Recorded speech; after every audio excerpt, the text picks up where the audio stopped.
welcome back everyone. So we're back, Athletes Mind podcast, episode 17 I think we're at now. So today we're joined by Samuel Stubbs, Waffle League player for the Perth Demons. Thank you for coming on, mate. Really excited for this one. So yeah, we'll get straight into it. Just quickly, I want to address this. Thanks for the support lately. TikTok, Instagram, you guys are, really getting around it. So yeah, thank you. So Samuel, how are you today? Yeah, not bad, thanks. Yourself? Yeah, I'm good, mate. Happy to interview you. I think I tried to get your brother on a while ago, but yeah, it's great to have you here, mate. So easy. Yeah, now something we ask all our athletes when they come on, a bit of backstory. So what's the journey looked like from when you started footy to now? Yeah, so obviously started playing when I was like 7 or 8. Yeah. I started playing in Kalgoorlie, originally from Kalgoorlie, and yeah, played footy there and just loved footy ever since, growing up really. Ever since I could walk, I always had a footy in my hand. Yep. Always dreamed of playing in the AFL, so that's sort of why you started playing and having fun with your mates. So, yeah. Were there any other sports that you played growing up? Or? Yeah, I've played pretty much every sport you can think of, I guess. Yeah. I've even done bull riding. Oh, jeez. So that's an interesting one. Yeah, so I've done pretty much every sport, even gone into rugby's a little bit. Yeah, like moving over to, I lived on the East Coast for a bit, so tried the rugby league and rugby. I didn't try union, but league, tried that. How long did you play that for? Only a year. Yeah. Yeah, I played it as well as footy, so yeah, so footy was always like number one, but you try other sports, cricket, baseball, softball. Nice. Bit of basketball? Yeah, a bit of basketball. Yeah. I would have loved to play a bit more basketball. Yeah, big basketball fan. Yeah, it's great. But yeah. Did you have like any junior memorable moments in any of these sports? Doesn't have to be footy, like grand finals. Yeah. Junior memorable moments. I think like one of the big things I always look back, my first ever bull ride. As a kid, that was pretty cool, pretty special. Because I always sort of wanted to do that growing up. So it was good to be able to do some of that. And then footy wise, never too successful. Never won a grand final, unfortunately. That's all right.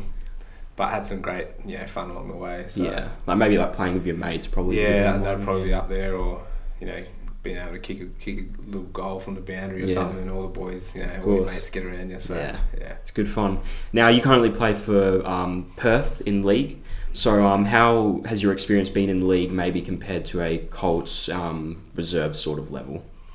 Yeah, league's definitely a big step up from Resi's. I never played Colts in the Waffle. I played Colts on the East Coast in Queensland. Yep.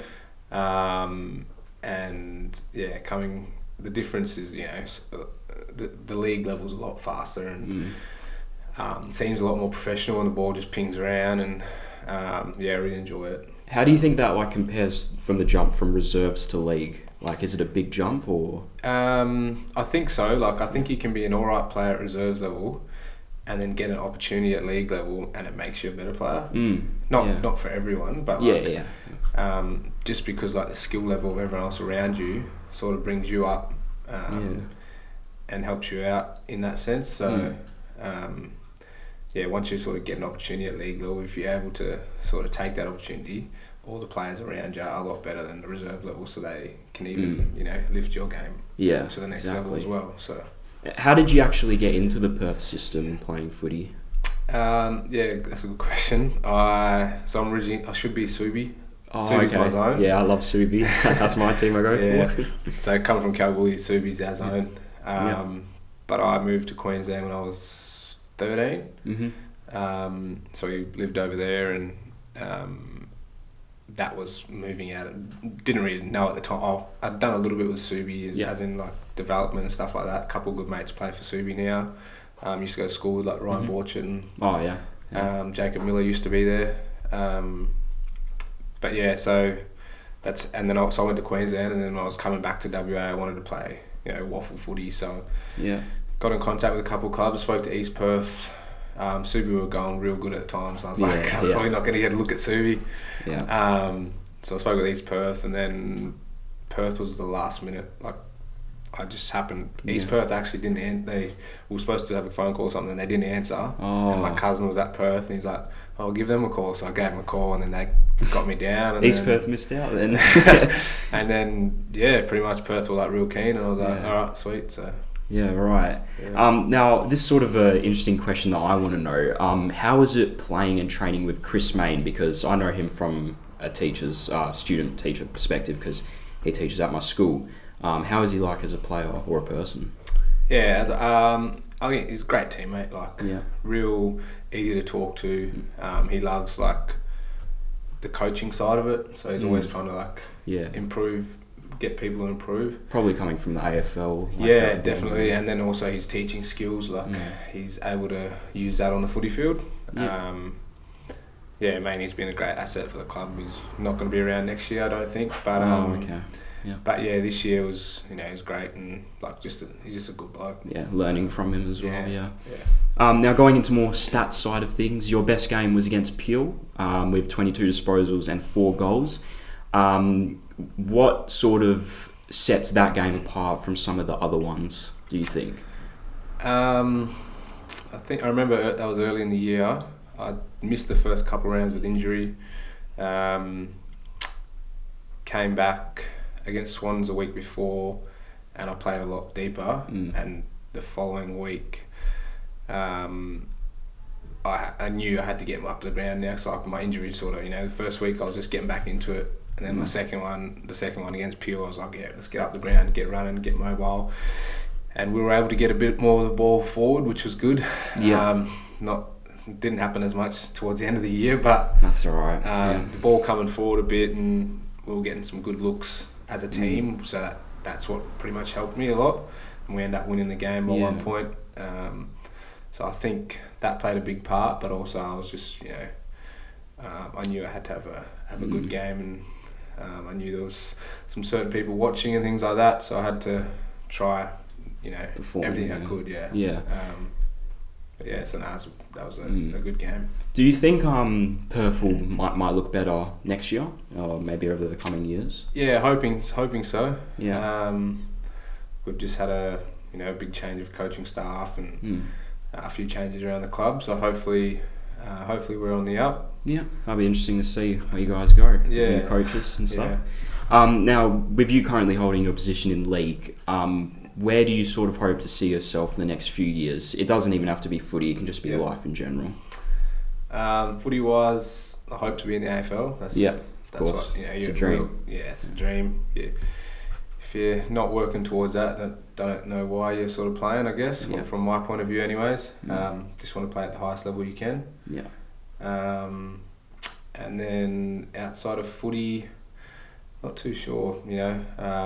Got some stuff going on with TikTok. Yeah, I was going to ask about that. Content creating and all that, which I never really thought I'd get into, but now I'm into it and it's going off.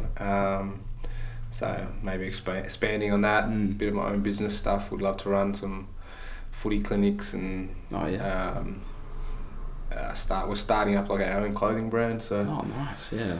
That'll be good. So that's the goals at the moment. Yeah, now sort of going into injuries, we ask everyone that comes on this, have you had any serious injuries over your career? Yeah, I think the biggest one, I partially tore my ACL. Oh, jeez. Okay. That was back in 2017. Did you get surgery? No, I was lucky enough, didn't have to have surgery. Yeah, that's always good. And it happened just as off-season started, so it was I only missed up until January and I was back running, which was pretty good, pretty lucky. Yeah, lucky that was probably the bigger one, as well as this year, just before mid-season draft, fracturing my tibia. Which was not great timing. Yeah. With the draft only around the corner, but and I was playing some good footy at the time, but we went to rehab, missed 6 weeks with that. They were probably the bigger ones. Yeah.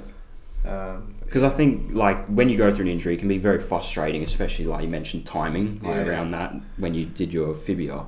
How do you sort of overcome that? Do you rehab? You mentioned So in terms of timing and mindset and things like that, I had focused on the mid-season draft. That was my I was aiming for that, and it was all looking pretty good. And then 2 days, I think it was 2 days or 3 days before it, that's when I fractured my tibia, and initially it was pretty, I was pretty disappointed, I actually, when it happened, I came off the field, got restrapped, and they were like, "Oh yeah, that's it." And I was like, "Nah, I got to go back out there." Yeah, always. So I tried, but it wasn't quite right, and so it was mentally, it was a little bit tough, but I sort of knew like everything happens for a reason. Well, that's what I believe. Everything happens for a reason. So, you know, I didn't try to feel sorry for myself too much. It was pretty much, let's get recovery and see what we can do, and see if anything happened with the mid-season draft. Didn't end up happening. Nothing ended up happening. And I was just like, oh, well, back on the horse and let's go again. So let's recover and rehab. Keep working. And I'm pretty lucky that I'm a highly motivated person within myself. So, you know, was able to get back to rehab and just trying to get right. Yeah, I think you said exactly what I was thinking. Everything happens for a reason. Myself, I'm a big believer in that as well. So, you know, you get back on track and hopefully you see what happens. Yeah, that's it. Yeah. Are there any coaches or players that you look up to or have looked up to in your previous years? Always growing up, you always look up to like your buddy Franklin Surioli, of course, being an Indigenous player. Yeah. I loved watching Ben Cousins as a kid. And then I used to go for I still do. Go for Brisbane. So I looked at I loved watching Simon Black. Michael Voss, Jonathan Brown. And in terms of coaches, I think like Gary Moss, our recent coach at Perth, he was a big help for me in terms of my development and giving me the opportunity to play and just be free on the field, not sometimes, especially waffle level coaches and things like that can restrict you and like put you in a box. Because like players sort of thing. Like initially I was told like my first debut, my first few games, like don't jump, like you just stay on the ground, and I was like, and like I have a half decent jump, and like I love taking a mark. So you felt restricted. That was like very weird, and I loved taking the game on, and it was a bit like sort of being told to stay in your lane, don't do anything too extravagant outside the box, and then obviously you play a few games, you get a bit more confidence, and the coaches get a bit more confidence in you, and then you're able to do what you do. So Mossy was a big help, and then I had Adam Boone in Queensland. He played 150 NEFL games. Jeez, he was and then he coached my team over there, Mount Gravatt, and they he was a good help for me, and especially moving from there to the waffle. Yeah, I think it's important for a coach to sort of, like you mentioned, have trust in you, because once they get to know your game, they can give you freedom, how you play, so on. It's very important. Yeah, definitely. And do you have any like strict diets that you stick to during pre-season or season? I can put on weight pretty easy, so I have to be careful with what I eat. I try to limit my sugars all the time, like I don't drink soft drink. Oh, okay. Yep. That's good. And like hardly ever drink. I have like sweets like chocolates or cakes or stuff like that. My main diet I always go to is just eating, like trying to eat as lean as I can. Yep. Like I don't like when I'm dieting hard. I like no bread, no sugar. No. It's like low carbs. Yeah, sort of, pretty much. Try to get a lot of fruit, a lot of water. Yeah. And a lot of salads and yeah. green stuff. Of course, yeah. I mean, not everyone likes doing it. I don't, but you have to do it, you know. Yeah, that's it. Dieting at the moment too. So like I don't have breakfast much. I have like a muesli bar at like 10 a.m. or something. Okay. But then the odd occasion I have brekkie because like you're up at the gym in the morning and stuff. So it's good to have fuel in after you finish that. So it's good that you're disciplined with that. Like you said, like no soft drinks and stuff. Because not everyone's able to do that. Yeah. So, yeah. What's something you do before games? Like any rituals? I listen to music just to get you in the zone, ready to play. Every morning I'm up, get up. I like sleeping in a little bit, so because most times we play around 2:00. So I like to wake up around 9:00, 8:45 in the morning, and then I put on 2 songs, like they're country songs. Oh yeah. So they're the first 2 songs I play every morning on game day, just because it's like it's a good beat, and it's not too pumping up, pumping you up too early, just like cruising into the day. Just gets you, I like to make my own breakfast every morning. and then the music starts to change a little bit closer to bounce down. So that's probably the main sort of thing. So when you go down to the ground, are you more like reserved from the team, sort of in your own zone, or do you sort of try and get the other guys up and about? I sort of try to do my own thing, I guess. Yep. Like I'll always have my headphones in, like listen to music, but then when you're around the boys, you take one ear out so you can have a conversation, have a yarn, see how everyone's doing. And then as we progress to like getting in warm up tops and warm up gear and all that, then it's headphones in, lock it in the zone. Of course, that's good. Now you mentioned this before. I'm very interested in asking you this about your TikTok and content creation. What made you actually want to start getting into all of that? I always sort of looked at it and was like, I'm not that keen on. I didn't think I'd go down that path of posting TikToks and stuff. Just a bit of fun. Just watch it. And then I started posting a little bit just for a bit of fun, really. Yeah. And then my brother and my nephew plays for Subi as well. He plays Colts there. They were pretty big on it. Yeah. I was like, they were sort of encouraging me, like, let's have a crack, let's do it. And I was like, all right. So I had a go, and it just sort of took off from there, really. I initially tried to keep footy separate. I didn't want anything to do with footy on my stuff. Oh, okay. Yeah. And then as time went on, like, I'd slowly get comments about footy, so then I was just like, well, why did you want to keep it separate to start off with? I think, like, in Australia, we have a big, like, if you're posting stuff about your footy or sport, it's looked at from everyone as in like, you're up yourself, or, this 100%. And that. Whereas in America, like, if you're that's like praised upon. You post about yourself, you post your highlights and your things like this. So initially it's very different here. Yeah, so that's why I was like, I don't want to put too much stuff up there because I'm not about trying to say I'm this and that. Yeah, of course. And then eventually I was just like, I don't really care anymore. Yeah, don't care what people think. Yeah. Odell Beckham's doing it, so why can't I do it? Of course, yeah. That's one way to look at it. Did you ever get like negative comments from people when you started, or even now? I get a lot of racist comments. Yeah, that's which, if you look at them all the time, it can be pretty disheartening and brings you down. I try not to look at them too much, but I do get quite a few. I've put up a video recently around racist comments and had a lot of support. I think I saw that one. There's like over 2,000 something comments of support. Yeah. Which has been like, I haven't read them all, but like you see them and you're like, they mean more than the ones. It's just stupid that people even like racist stuff, man. Like, I don't get it. But most of them are just like, fake profiles and whatnot. They're just trying to get something out of you, but it's not worth. Just gotta block it out. To be honest. I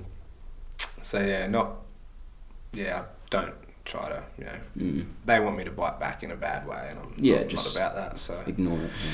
And then like in terms of footy and stuff, so a few of the boys on other teams have made comments. Yeah, that's what I was going to ask about that. Yeah. Nothing too bad or nothing like that, but then after the game, most of them will come up and say they love love watching it, and they follow me. But in the moment, they're just trying to put me off your game. So of course.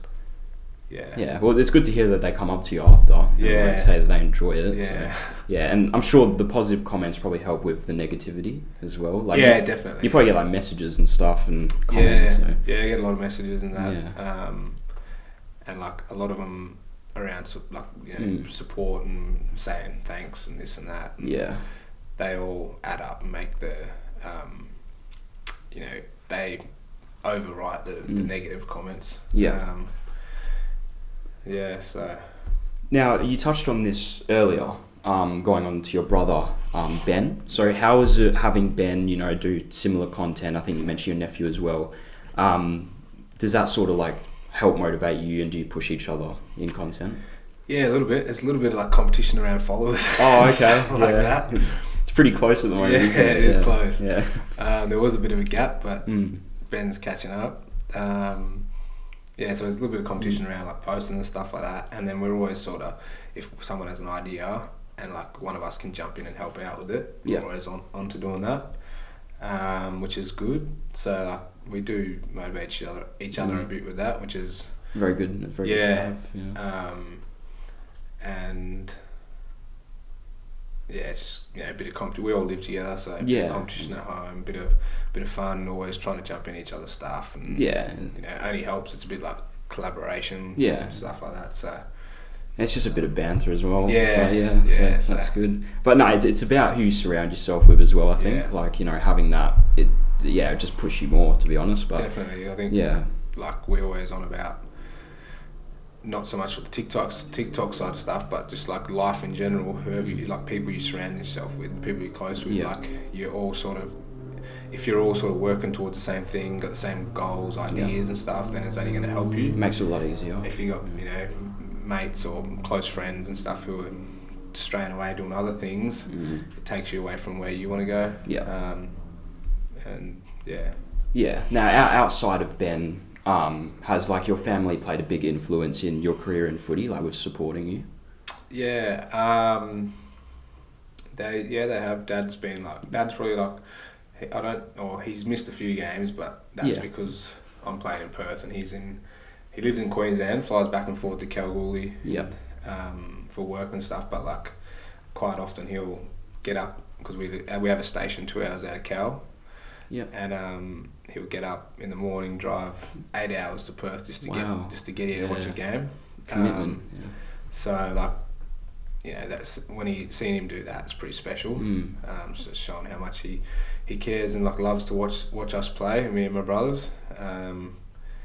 And they've mum and dad pretty much always been supportive and always watching us and helping us and sort of, you know, encouraging us to do whatever we want to do with sport. So, and then obviously I've got a lot of younger cousins and nieces and nephews and things like that, and they all love watching it. So that's very good to have.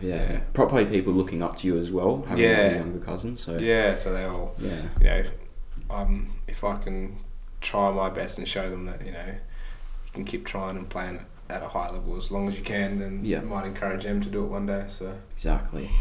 Now going more onto the mental side of things, does footy ever get like stressful for you? We're like trying to keep your spot, or, you know, just performing. Definitely earlier days, like footy can be like you know, you love going there, but then if you're not performing well and your spot's on the line and things like that, can definitely be a stressful time.